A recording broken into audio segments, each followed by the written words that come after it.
상계백병원의 심장혈관 흉부외과 김종훈 교수님께서 혈관 통로 조성을 위한 새로운 도구들에 대한 강의를 해주시겠습니다. 박수로 맞아주시기 바랍니다.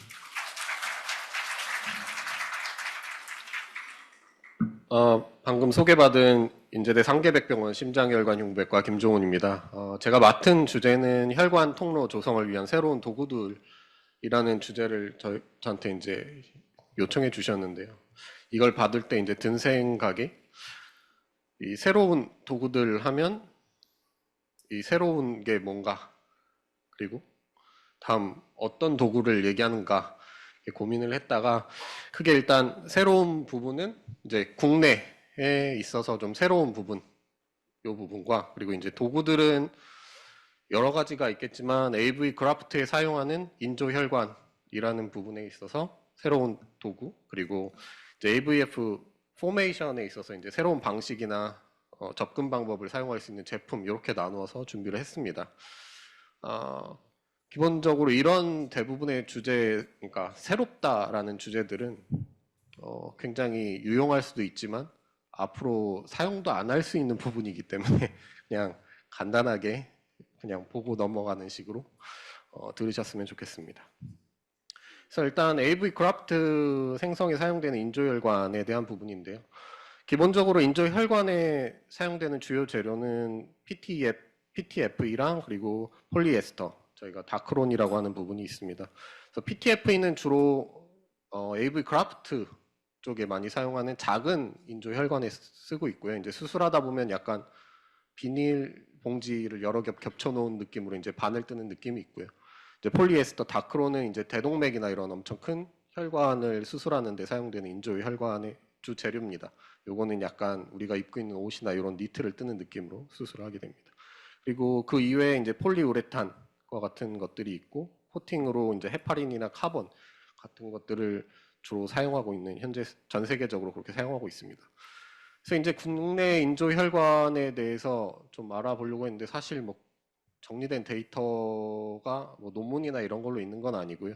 그래서 어딜 가면 확인할 수 있을까 해서 생각해봤더니 두 군데가 관련돼 있습니다. 첫 번째는 이제 식약청, 우리가 쓸 수 있게 허가해주는 부분이 있고, 한 군데는 이제 건강보험공단에 두 군데가 있어가지고요. 우선 건강보험공단 쪽으로 들어가서 보면 다음과 같이 저희 쪽에 우리나라에 이제 요양급여 코드로 잡혀 있는 것들이 쭉 나옵니다. 이게 엄청 많아 보이는데, 그리고 희소의료 기기로 잡혀 있는 것도 있고요.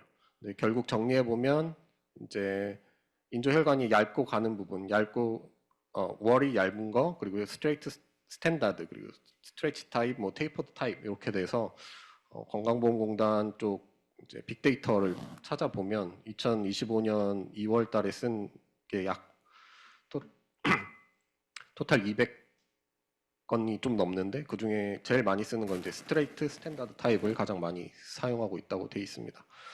그리고 이제 아까 얘기 드렸던 식약청 쪽으로 들어가서 보면 결국 우리나라 안에 식약청 허가가 나 있는 게 이제 비중심 심혈관 순환계 인공혈관으로 허가가 나 있는 게 다음과 같이 6개가 있습니다.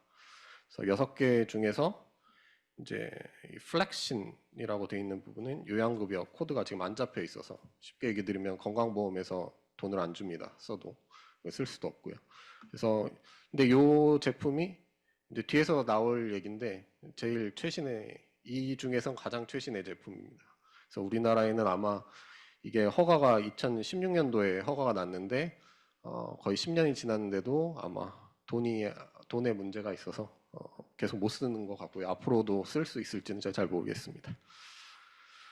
그리고 이제 희소의료기기로 잡혀 있는 것 중에 프로파턴트라는 그라프트가 있는데, 요거는 인조혈관 안쪽에 헤파린 코팅이 돼 있어서 다른 외국에서는 이제 저희 AV 그라프트 포메이션에도 사용하는 걸로 알고 있는데, 국내에서는 이 고어텍스 쪽이랑 문제로 인해서 고어텍스는 나갔고 요것만 수입해서 쓰는데, 현재 인디케이션은 소아용 심장 수술에만 쓸 수 있게 돼 있어서 결국 우리나라에서 쓸 수 있는 거는 이렇게 봤을 때 다음과 같이 7개 중에서 이게 카버플로우라는 PTF에다가 안쪽에 카본이 코팅되어 있는 거, 그리고 라이프 스팬, 그리고 아드반타, 그리고 프로파턴트는 현재 못 쓰고요. 플로라이라는 EPTF 재료, 그리고 베나플로라는 제품, 그리고 플렉신이라는 게 있는데 요거는 허가만 돼 있고 건강보험 쪽에서는 요양급여가 없는 상태로 사용이 불가합니다. 그래서 저렇게 5개 우리나라에서 현재 사용 가능한 인조혈관이라고 생각하시면 될 것 같고요. 그래서 이제 새로운 인조혈관 해가지고 제가 뭐 구글링도 하고 인터넷에서 뭐 챗GPT도 물어보고 제미나이도 물어보고 해서 여러 가지를 찾아봤는데 여러 가지가 있습니다. 그래서 다음과 같은 형태인데요. 이걸 뭐 처음에는 다 뭐 조사해서 발표해 드려야 되나 했는데 그런 것보다는 인조 혈관의 어떤 방향으로 연구가 되고 있고 제품들이 어떤 방향으로 가고 있다는 걸 그냥 이해하시면 될 것 같은데요. 기본적으로 앞에서 보신 인조 혈관이랑 모양은 육안적으로 모양은 크게 다르지 않습니다. 근데 이제 레이어들이 좀 더 이전엔 2층이었다면 혹은 1층이었다면 현재는 3층 정도로 나누어져 있고 이 대부분의 그래프트들이 가장 밖에 쪽의 레이어는 좀 더 포어가 작고 포어가 적고 가장 안쪽 레이어는 포어가 많은 상태 그리고 가운데는 그 레이어를 나누는 식의 구조로 되어 있습니다. 그래서 어떤 식의 기능이 있냐면 가장 밖에 쪽 레이어는 이제 저희가 외형을 유지하는 스트렝스를 유지해주고 안쪽의 포어에서는 기본적으로 AV 그래프트는 거기에 이제 내피세포들이 자라면서 그 혈관이 실링되는 것도 있고 안쪽에 혈전이 안 생기게 되는 부분도 있어서 그런 부분들을 보강하는 형태로 현재 AV 그래프트의 발전 방향인 것 같습니다. 인펙션은 이전이나 크게 차이는 없는 것 같고요. 그래서 조기 캐뉼레이션과 셀프 실링의 방향으로 새로운 인조 혈관들은 나아가고 있다. 이렇게 이해하시면 될 것 같습니다. 그래서 이런 것들이 이제 고분자 물질을 이용해서 만들고 있는 인조 혈관이고요. 이제 잠깐 언급드리고 넘어가려고 했던 이 생체 재료랑 조직공학을 이용한 인조 혈관이 있습니다. 이거는 대부분이 연구 단계에 있어서 저는 개인적으로 제품이 없는 줄 알았는데 올해 또 FDA에서 된 게 있더라고요. 그래서 잠깐 얘기 드리면 일단 티슈 엔지니어드 인조 혈관이라는 거는 쉽게 얘기 드리면 틀 같은데 저희가 줄기세포를 놓아서 거기서 줄기세포를 자라게 하고 거기서 혈관이 생성되면 그걸 환자 몸에 넣는 식의 방식의 인조혈관이고요. 반대로 이제 생분해성 고분자 인조혈관이라는 건 저희가 앞에서 얘기 드렸던 고분자 중에서 몸에 들어가면 녹는 게 있습니다. 그러면 그 녹는 거를 이식을 해놓으면 본인 안쪽 세포들이 자라나면서 결국 이식해놓은 인조혈관이 없어지는 그런 식의 방식으로 2가지 방향으로 연구가 되고 있는데 결국은 기술적 문제는 그게 진짜로 단단하게 유지가 될 수 있느냐 혈관 그런 문제 뭐 생물학적으로는 이게 캔서로도 진행될 수 있고 안쪽에 내피세포가 안정화되는 것도 있고 이런 문제 그리고 결국은 그 모든 것들을 뛰어넘는 제일 큰 문제는 이게 비용입니다. 그래서 이게 아까 말씀드린 휴마사이트라는 회사에서 최근 만들어 FDA 승인을 받은 그 제품인데요. 그 회사에서는 스캐폴드 위에 엑스트라 셀룰라 줄기세포를 넣어서 이제 혈관을 만듭니다. 그 혈관을 만든 것에서 들어가 있는 모든 세포를 죽이게 되면 없애게 되면 다음과 같은 형태의 엑스트라 셀룰라 멤브레인만 남는 형태가 되고 이거를 혈관에 이식하면 그 엑스트라 셀룰라 멤브레인의 환자의 세포가 자라면서 본인의 혈관과 똑같은 식이 됩니다. 그래서 이거의 장점이 여하튼 이식편의 인펙션 레이트나 이런 것들이 본인 혈관과 AV 피스출라와 크게 차이 없다는 장점을 가지고 연구가 되고 있는데 아까 말씀드린 대로 결국은 비용의 문제인데 이 그래프트 하나 사용하는데 8천만 원이고 입원해서 수술까지 하면 1억 2천만 원, 4천만 원 막 이렇게 드는 게 그래서 우리나라에서는 앞으로 사용될 일이 없지 않을까 이런 개인적인 생각이 있습니다. 그리고 이제 AVF 생성에 새로운 사용되는 방식인데요. 그래서 일단 아큐베인이라는 기계는 우리나라에 들어와 있고 다음과 같이 피부에다가 쪼이게 되면은 슈퍼피셜 베인들이 잘 보이는 겁니다. 그리고 베스큐라는 거는 이제 아테리와 베인을 아나스토모시스하고 그걸 커버링하면 적당한 각도를 유지함으로써 헤모다이나믹을 유지해 줄 수 있고 메카니컬 폴스로 형태를 잘 유지할 수 있게 해준 제품이 있고요. 그리고 AVF를 이제 수술 말고 시술로 가능하게 한 제품이 다음 웨이브링크랑 입실리스라는 제품입니다. 요거는 일단 입실리스는 다음과 같이 혈관을 펑처해서 카테터 하나로 열을 전달해서 여기 쉽게 얘기 드리면 여기 연결 가까운 동맥이랑 정맥을 구멍을 뻥 뚫어서 여기에 혈류가 흐르게 하는 거고요. 다른 웨브링크는 다음과 같은 카테터 두 개를 넣어서 자석으로 돼 있어 두 개가 혈관이 당겨지면 여기에 고주파를 주게 되면 여기가 구멍이 뚫려서 AVF가 생성됩니다. 이게 뭐 논문에서는 저희가 아까 매추레이션 레이트가 30에서 60% 정도로 돼 있는데 이걸 하면 두 개 모든 제품이 거의 87%로 보고하고 있어서 실제 그런 건지는 제가 잘 모르겠고요. 뭐 이런 제품이 있다 정도 이해하시면 될 것 같고 히어로라고 이제 제가 요 정리한 방식이 수술 그 다음에 뭐 시술 그 다음에 하이브리드 방식 이렇게 정리해서 하이브리드 방식에 이제 히어로라는 그래프트를 넣어놨는데 실제로 이걸 사용하는 이유는 중심정맥 폐쇄가 있을 때 양쪽이 모두 막혔을 때 우리나라에서는 다음과 같이 중심정맥으로 다이렉트 캐뉼레이션을 하고 반대쪽은 아테리 아나스토모시스를 통해서 사용할 수 있게 한 제품입니다. 그래서 결국 인조혈관 이식편 측면에서는 이제 더 나은 개통률 그리고 합병증 감소, 조기 캐뉼레이션 등이 기본적인 목표인데 현재는 이 조기 캐뉼레이션을 하는 쪽으로 가고 있고 고분자 쪽에서는 생체제로에서는 이걸 AV 피스툴라와 비슷한 형태로 만들려고 노력하는 거고요. 그리고 형성에 있어서는 다음과 같이 수술을 쉽게 그리고 시술을 할 수 있게 하는 방식으로 발전하고 있다 이해하시면 될 것 같습니다. 이상입니다. 네, 감사합니다. 여러 가지 이제 새로운 접근들 그리고 새로운 도구들이 많이 나오고 있는데 아큐베인은 사용하는 곳이 있나요? 우리나라 아큐베인 디바이스 자체는 들어와서 사용하고 있는데 주로 사용하는 데는 베리코스 수술에 사용하고 있는 거예요. 투석할 때 이거를 보고 사용하는 곳이 있나요? 아니요, 그냥 뭐 인터넷에 찾아보니까 그런 외국에서 그런 식으로 쓸 수 있다라고 되어 있어가지고. 생명선인은 사용하시나요? 아니요, 예, 사용하지 않는다고 하십니다. 그럼 히어로는 지금 사용하고 있는 거죠? 예, 2019년도에 허가가 돼서요. 예. 이게 얼마나 지금 사용이 되고 있죠, 한국에서는? 그 데이터는 제가 구체적으로 찾아보지 못했습니다. 한 5개월 전에 우리나라에서 11번째 네, 생명선에서 몇 개 하셨어요? 2개 했습니다. 2개. 왜 5 그러시죠? 20% 정도로 하셨네. 이게 가격이 비싼가요? 500만 원 정도 하고요. 이게 그래도 나라에서 지원을 해주니까 적용할 수 있는 환자군이 딱 정해져 있습니다. 그래서 인디케이션이 명확하게 있는 거죠. 네네. 네. 아터리는 수처를 네. 하고 베인은 펑처를 하는 그런 네. 개념이신 거죠. 그 다음에 이제 김종원 교수님께서 소개하신 웨이브라인이나 엘립시스는 이게 사용이 가능한 건가요?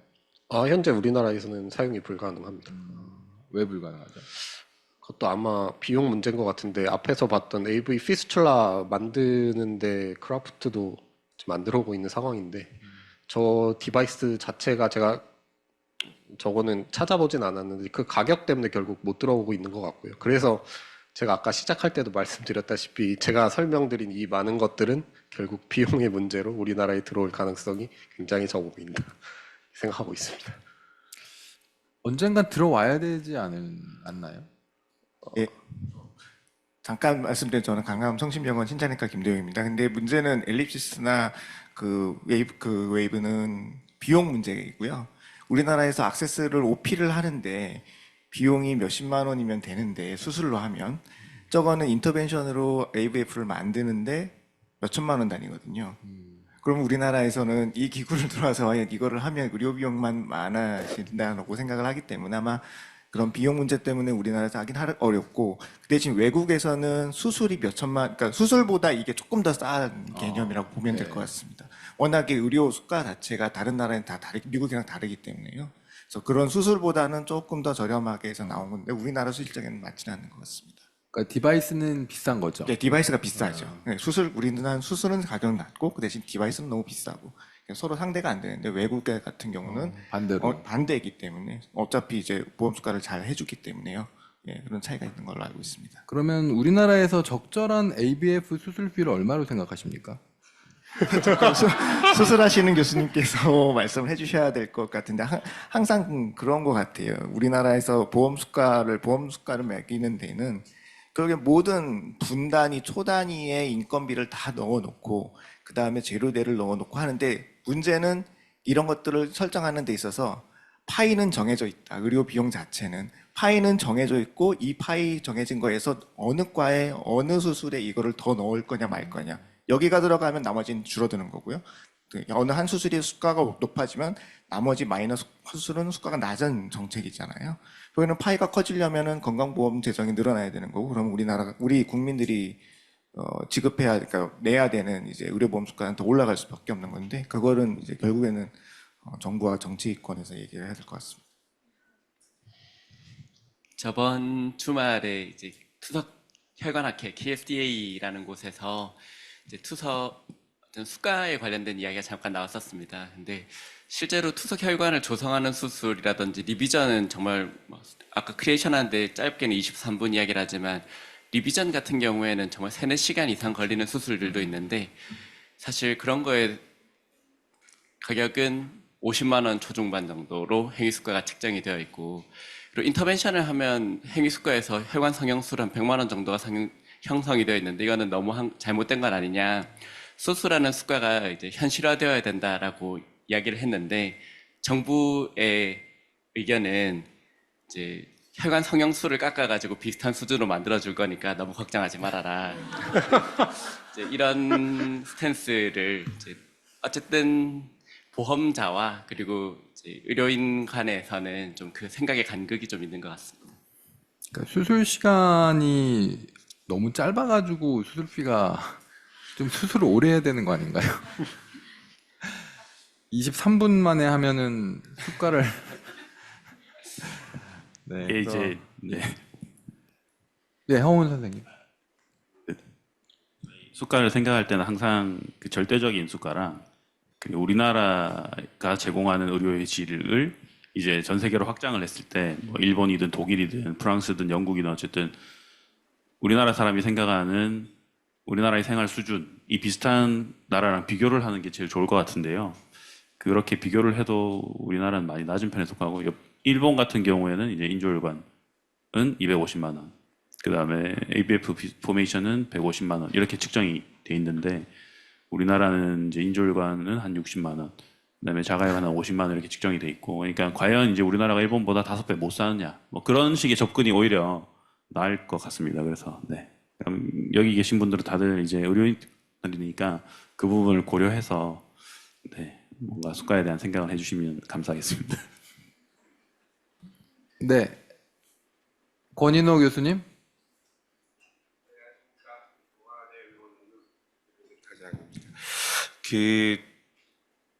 좀 수가 얘기하고 있는데 좀 그 학술적인 질문을 좀 드려야 될 것 같습니다. 응급실에서 일을 하고 있다 보니까 응급투석을 하게 되는 케이스들이 굉장히 많습니다. 아마 지금 연자분이 대답해 주실 수 있을 건지 다른 연자분께서 대답해 주실 수 있을 건지는 조금 생각하셔서 누군가 대답을 좀 해주시면 좋겠는데요. 그 AVF를 만들어 놓고 그 다음에 이제 매추레이션을 대기하고 있는 환자들이 응급투석이 필요해서 응급실로 오시게 되는 경우들이 많습니다. 현재까지는 이제 그 AVF를 쓰지 않았던 환자들은 응급실에서 응급투석을 해야 되면 결국은 아까 이제 금기에 가깝고 가능하면 안 했으면 좋겠다고 하는 템포러리, 그러니까 터널로 없는 CVC 라인을 잡아야만 투석을 할 수 있거든요. 사실 그런데 응급실이라는 환경 자체가 혈관을 굉장히 깨끗하게, 그러니까 그 에이셉틱 조작을 잘 하면서 인펙션 컨트롤을 잘 하면서 투석 도관을 잡기가 굉장히 어려운 경우들이 많습니다.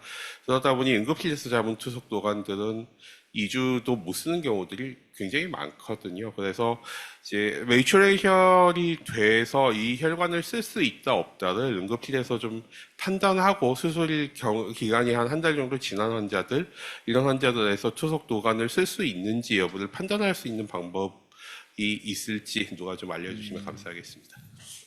기본적으로는 이렇게 응급실마다 다 다를 텐데요. 기본적으로 쓸 수 있는지 없는지는 플로우랑 매추레이션을 초음파로 확인하는 게 가장 좋은 방법이라고 저는 생각을 하고요. 이미 만들어져 있는 상태에서 플로우가 충분히 나오고 있고 펑처 가능한 게 초음파를 보면 더욱더 펑처가 쉽기 때문에 그거는 초음파로 보고 하는 게 가장 이상적이지 않을까 생각은 합니다만 모든 응급실에서 그게 가능할지는 잘은 모르겠습니다. 네, 김도영 교수님. 네, 김도영입니다. 제일 어려운 질문이고 판단하기 어려운데 좀 그래도 현실적인 말씀 드리면요. 그 병원 신장실 수선생이나 신장실에 펑처를 직접 할 수 있는 선생님이 내려와서 환자의 혈관을 봐서 찌를 수 있는지 없는지를 판단해 주는 게 가장 현실적입니다. 아무리 초음파를 본다 하더라도 천천히 찌르신 간호사님이 이제 찌르지 못한다 그러면 못 찌르는 거거든요. 네, 결국에는 버티클러 액세스를 잘 좀 진찰을 여러 번 많이 해보고 그다음에 이거를 찌를 수 있는지 없는지 판단할 수 있는 게 이제 신장내과 선생님이나 혹은 혈관내과 교수님이나 아니면 제일 중요한 건 이제 신장실에서 판단을 해주는 게 가장 현실적일 것 같고 그렇지 않고 그러니까 직접 찌르시는 분이 못 찌른다 그러면 카테터를 잡는데 항상 투석팔의 반대편에 있는 센트럴 베인에 카테터를 넣으면 가장 무난할 것 같습니다. 네. 네, 저도 김도영 교수님이랑 비슷한 생각을 하고는 있었는데 저렇게 얘기하실 줄 몰랐습니다. 서바이벌을 잘 하실 것 같습니다. 네. 예, 굉장히 중요한 포인트라고 생각을 합니다. 저희가 어떤 객관적인 지표 혹은 주치의가 이 정도면 쓸 수 있다라고 판단을 하더라도 주치의가 직접 선자를 하는 것이 아닌 이상은 결국은 우리 병원의 간호사가 찌를 수 있어야 할 수 있는 것이니까 굉장히 팁이라기보다는 정말 중요한 포인트라고 생각을 하고요. 하지만 우리가 투석 혈관이 정말 매추레이션 되지 않았거나 혹은 매추레이션 되었다 하더라도 환자가 급성기에 있어서 CRRT를 해야 되는 경우에는 또 어쨌든 도관이 필요해집니다. 근데 말씀하신 것처럼 이 도관을 길게 쓰지 못하는 데는 여러 가지 이유가 있습니다만 그것이 꼭 응급실 환경에서 이 에이셉틱한 프로시저를 잘 못하셨다라기보다는 템퍼러리 카테터 자체의 어떤 길이라던가 특성 때문에 그런 부분이 더 클 겁니다.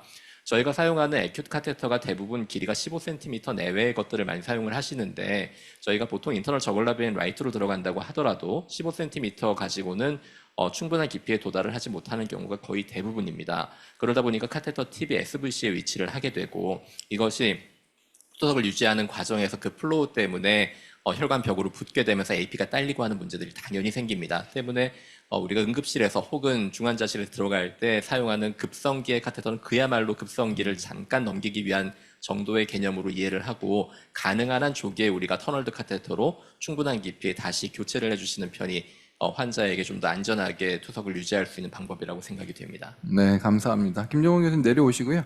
그 질문이 몇 가지 좀 들어왔는데 지금 시간이 많지가 않아가지고 제가 정리를 좀 해가지고 일단 이정환 교수님 어디 계시죠?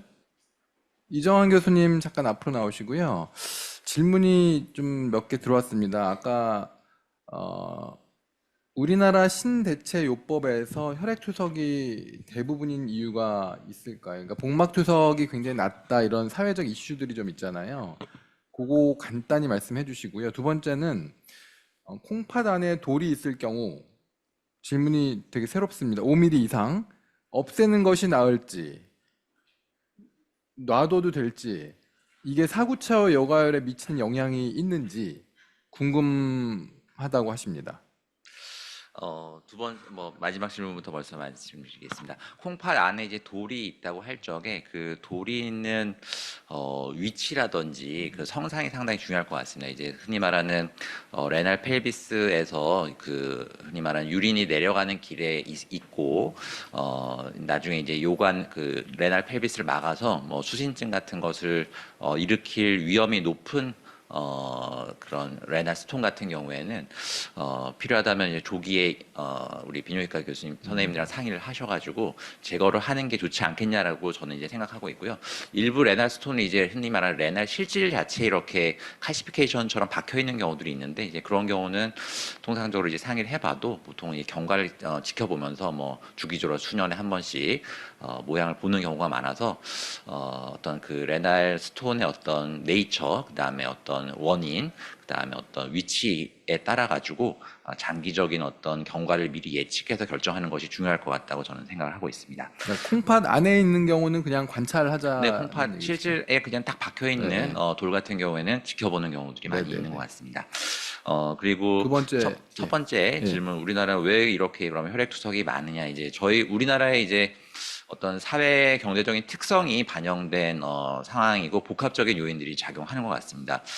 일단 뭔가가 이렇게 한쪽 방향으로 이제 쏠리다 보니까 이제 그 부분이 계속 커지게 되는데 일단 우리나라의 경우에는 이제 혈액 투석실이 일단 굉장히 많고 동네 어디든 뭐 우리 이제 흔히 말하는 대도시 같은 경우에는 거의 뭐 10분, 20분 내에 도착할 수 있는 투석실이 많고 시골에서도 투석실이 대부분 가깝게 있기 때문에 환자분들의 어떤 신대치료법을 할 적에 시작할 적에 이제 상대적으로 어떤 배리어, 투석실을 방문해야 된다는 배리어가 너무 낮아서 하는 경우들이 있고 투석 환자, 혈액 투석 환자들이 점점 늘어다 보니까는 주변 이제 환자 환우분이라든지 뭐 친인척분들께 이제 질문하다 보면은 내가 이제 혈액 투석을 해보니까 상대적으로 이제 편하고 좋더라. 그리고 이제 복막 투석에 대해서는 막연하게 이제 경험이 들을 수 있는 부분들도 좋고 과거에 있었던 여러 가지 합병증에 대한 부분들이 좀 과장돼서 얘기되면서 이제 복막 투석에 대한 어떤 어려움, 두려움 같은 것들이 커지면서 하는 부분들이 있을 것 같고요.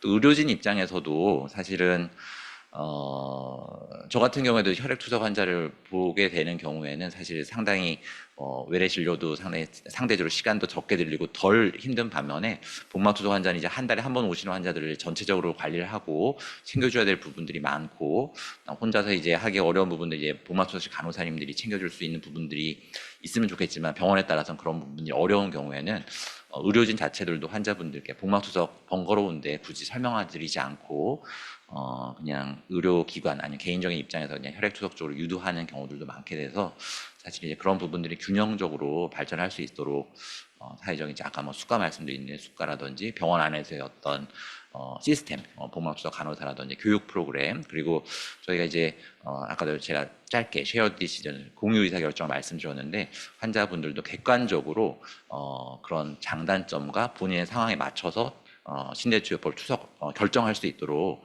안내하는 게 중요할 것 같습니다. 저 같은 경우에도 이제 제가 보기에는 굉장히 남루한 어떤 중년의 이제 남성분이라서 이분 도저히 복막 투석 못할 것 같아가지고 사실 말씀 안 했는데 저희 병원에서 공유 의사 결정을 프로그램 하면서 객관적으로 설명을 드렸더니 본인도 아무래도 자기가 복막 투석 하는 게 좋을 것 같다라고 해서 저도 반신반의하면서 시작했는데 제가 알고 있던 것보다 굉장히 환자분이 스스로 셀프 케어도 잘하고 지금까지 잘하시는 분들도 있어서 되게 이제 그런 종합적인 접근이 필요할 것 같습니다. 네, 고맙습니다. 질문들이 엄청 많아가지고요. 제가 하나만 더, 네. 들어가시면 네. 될 것 같고요. 그 김형덕 교수님 계시죠? 그 헤파린을 주는 양에 대해서 질문이 들어왔는데 펌 카테타 충전, 헤파린 충전 시에 1000을 사용한다고 한다고 알려주셨는데 맞나요? 예, 그렇습니다. 근데 1cc당 1000유닛입니다. 이 질문 주신 분은 본원에서는 5000을 사용 중인데 어떻게 해야 되는지 5000유닛 사용하시는 기관들이 적지 않은 걸로 알고 있습니다. 과거에는 실제로 그게 스탠다드였기도 하고요. 다만 아까 이제 시간 때문에 제가 짧게 말씀드리고 넘어갔는데 여러 최근의 데이터들에서 1000유닛 사용하는 것, 5000유닛 사용하는 거를 헤드 투 헤드로 비교를 하면 카테터의 옵스트럭션을 예방하는 효과에서는 둘이 비슷한 정도를 보이면서 5000유닛을 사용했을 때의 출혈 합병증의 위험이 좀 훨씬 높아진다. 라는 결과 때문에 최근엔 1000유닛이 조금 더 낮겠다는 쪽으로 움직이고 있습니다. 앞서 보여드렸지만은 불과 10분 뒤에만 해도 이미 10% 이상이 날아가서 시스테믹하게 흘러들어가기 때문에 우리가 그 부분을 생각하지 않을 수가 없고, 더군다나 출혈 위험이 높은 고령의 이 말기 신부전 환자의 특성을 생각한다면 더더욱이 로우도즈 헤파린이 좀 더 안전하지 않을까 싶습니다. 그러니까 천을 사용하는 게 맞겠다고 이제 얘기를 하셔야 될 것 같아요. 그렇게 예, 얘기하셨다고 그렇습니다. 얘기를 하시기가 쉽지는 않을 것 같은데, 왜냐하면 전통적으로 그렇게 사용을 하셨을 것 같으니까 어쨌든 얘기를 하시는 게 좋겠다는 말씀이셨고요. 두 번째는 구연산으로 도관 락킹을 한다고 하셨는데 어떻게 사용 중인지 좀 궁금하고, 소량이 소실된다고 하는데 몸에 들어가면 문제가 없는지. 예, 먼저 구연산은 아마 국내에는 아직 저희가 사용이 불가능한 걸로 알고 있습니다. 약제가 없고요. 그다음에 해외에서는 이제 적지 않게 사용을 하고 있어서 가이드라인은 늘 등장을 하는데, 저희 현실에서는 앞서 말씀드린 로우도즈 헤파린 1cc당 1000유닛이 스탠다드라고 보시면 되겠고요. 당연히 문제가 생깁니다. 이것이 소실되는 것이 당연히 시스테믹 서큘레이션 들어가게 되고, 방금도 말씀드렸지만 우리 환자들이 절반 이상이 65세 이상의 고령의 환자들이고 고혈압, 당뇨에 유레믹 컨디션을 가지고 있기 때문에 특히나 세레브럴 헤모리지와 같은 헤모리지 컴플리케이션의 발생이 위험이 당연히 높습니다. 때문에 도관을 가지고 있는 환자에서 블리딩 리스크가 높아지는 것은 이러한 부분에서도 일부 기여가 있을 것이고요. 그것 때문에 저희가 좀 더 주의를 해야 되겠습니다만, 다만 일부 환자에서 도관이 너무 자주 막혀서 5000유닛을 쓰지 않으면 1000유닛은 도저히 유지가 안 된다라는 환자가 있다면, 그런 경우에 한해서는 제한적으로 조금 더 고농도를 사용해 볼 수 있을 것 같습니다. 네, 명쾌한 답변 감사드립니다. 그 외에 질문들이 많은데요. 1대1로 질문 부탁드리겠습니다. 쉬는 시간에. 네, 이번 세션 마치도록 하겠습니다. 감사합니다.